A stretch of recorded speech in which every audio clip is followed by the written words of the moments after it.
Hi, ladies and gentlemen. Dr. Jim Gishwin here, former intelligence analyst. And here we go. What's the definition of insanity, people?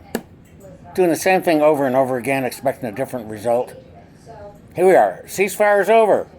But we're letting them talk again.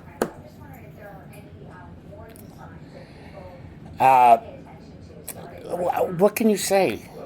What can we say that will convince this man just to sit there and get it over with? Get rid of the IRGC. Get rid of them now. Take Cargill, for God's sake. That will sit there, stifle them for good. They'll have no income. Okay? We will control all the oil that goes out of Iran. We take Cargill. And we can do it so easily. We've decimated that island except for the storage facilities. Anyway.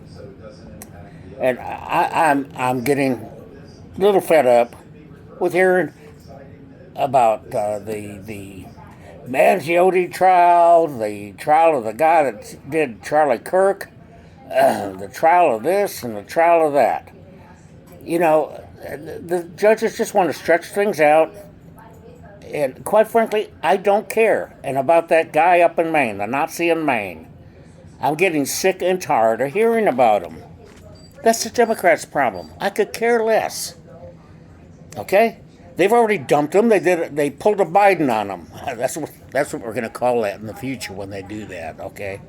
When they change their mind and take the democracy away from their voters. Okay? And they've done that twice now. Okay? Now, of course, they always call us Nazis, and look what they're doing. And, of course, they're the Democrat Socialist Party now. They're not the Democratic Party anymore. And they're going to call us Nazis. May I remind them that the Nazi stands for National Socialist German Workers' Party. Socialist. Socialist, folks. And socialism is just a little baby version of communism. It's like a gateway drug, I guess you'd call it. Okay? And every country that has done socialism or communism has failed. Every single one. Or is failing. Okay? And had to adopt some form of capitalism to survive, like China did, with their little mixed system. I don't know what you'd even call that. Anyway. And I'm just getting sick and tired of hearing the same crap all the time about these people. I mean, the 24-hour news cycle has done some good things and done some bad things. The bad things is, on the little streamer underneath, there's all sorts of things that I'm interested in hearing them talk about. You know, this, that, whatever.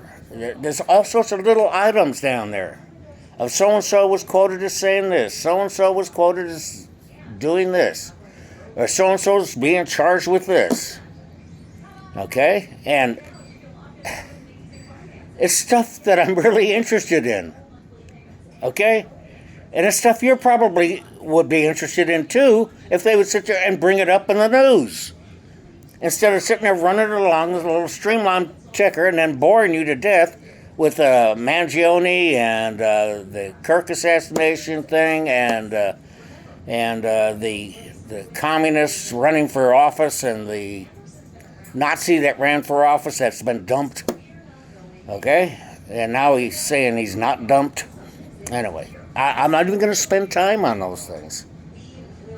To me, I don't know. If you want, listen to another talking head if you want to hear about that crap. There's plenty of it on TV. All right? I'm more interested in us getting this Iran war solved. Okay? Getting the Iran, the Ukraine and Soviet thing solved. Getting China put in their place. And preventing any kind of incursion into Taiwan from them. And we can only do that by showing strength. And their oil comes from the Strait of Hormuz. Okay, we cannot let people sit there and charge fees for international waterways. It'd be a madhouse if we had to do that for the Malacca Straits. Okay. Now, the Panama Canal, Suez Canal are not international waterways. Okay? The Suez Canal, built by the Brits. The Panama Canal, built by us with our blood and money. Okay? That's different. There's no canal out there in the Strait of Hormuz. So, shouldn't be anything being charged. Anyway, folks, I'm going to let you go. God bless all of you, and God bless Trump. And I had to sit there and laugh when he said that he's their number one target, Iran's number one target when it comes to assassination attempts. And then he turned to the press and he says, "Now, if I go down, you go down with me because you're on the plane." All right. So anyway, that's actually not very funny, but I like the way he tossed it back at him a little bit, a little ironic. So God bless you all. I love you all, and I remain your humble servant. Someone accused me of being Trump's humble servant. I'm not Trump's humble servant. I'm your humble servant. Take care. God bless you.